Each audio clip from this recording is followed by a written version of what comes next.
Maize, or corn as you might call it, is a huge deal all over the world. But here's the thing, getting one of those massive bumper crop harvests, it's not about crossing your fingers and hoping for the best. Nope, it's all about the science. So let's dive in and break down the actual formula for getting the most out of your corn yield. So that brings us to the big question, right? Is a really high yield just a roll of the dice? Or is it something you can actually plan for? Well, the answer is pretty clear. It's science.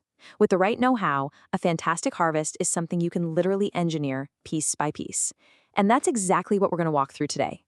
All right, let's get into it. First up, laying the groundwork. You see, every great harvest, every single one, starts way before you even think about planting a seed. It all comes down to creating the perfect environment.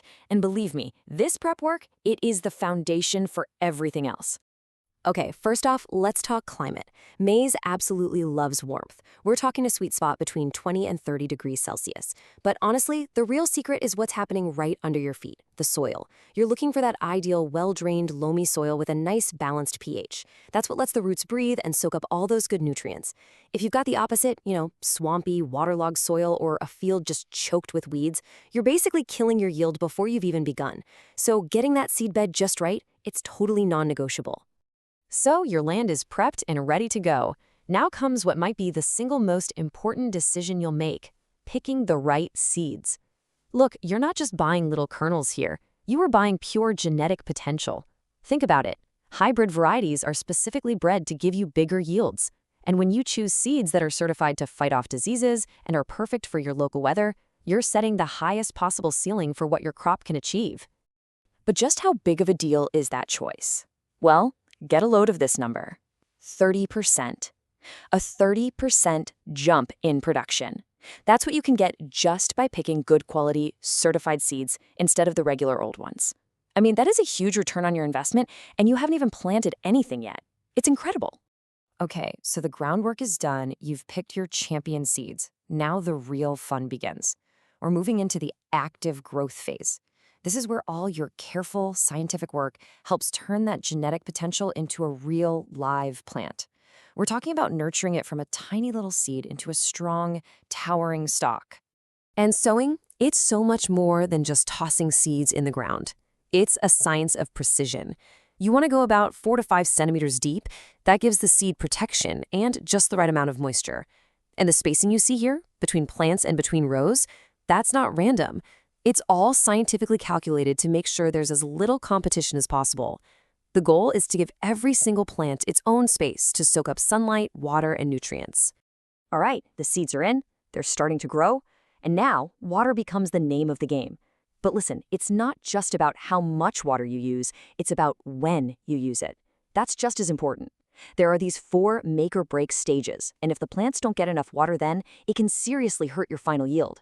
So from that first little sprout, all the way to when the kernels are plumping up, getting the water right on time is, well, absolutely essential. It's kind of like us. Plants need a balanced diet to thrive. And for maize, it comes down to this nutrient trio: nitrogen, phosphorus, and potassium. You've probably seen it as NPK. Each one has a super specific job. Nitrogen is all about that lush green leaf and stalk growth. Phosphorus is the key to building strong roots. And potassium, think of it like a multivitamin for the plant's overall health. Pro tip, for nitrogen, it's best to apply it in a couple of smaller doses. That way the plant can actually use it right when it needs it most.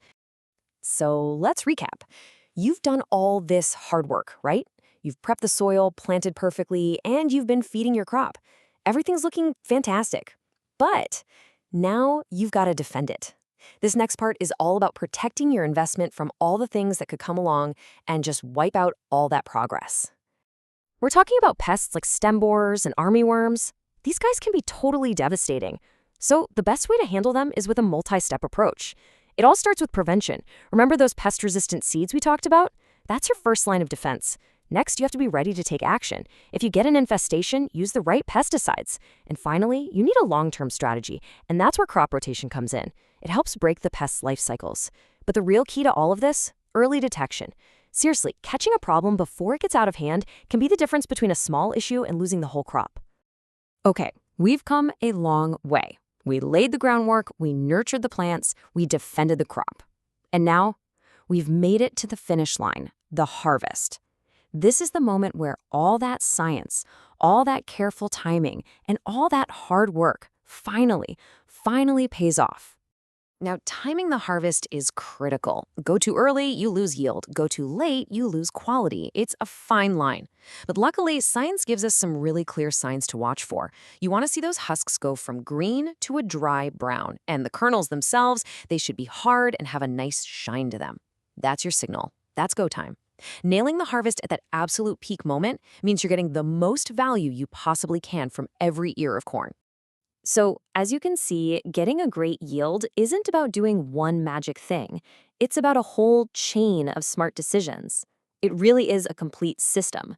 From starting with the best seeds, to getting the spacing right, to controlling pests, every single step builds on the one before it. If you get that whole system right, you are setting yourself up for an amazing harvest. And what happens when you follow that system? What's the payoff? Well, look at this number. We're talking about yields of 8 to 12 tons per hectare. And that's not even the ceiling. It can go even higher. That's what's possible when you manage your crop scientifically and follow all these steps. That, right there, is the power of bringing science into farming. So there you have it. We've basically taken luck completely out of the equation and replaced it with a clear step-by-step scientific formula. All this knowledge is now yours to use. So really, the only question left is, what's your next harvest going to look like?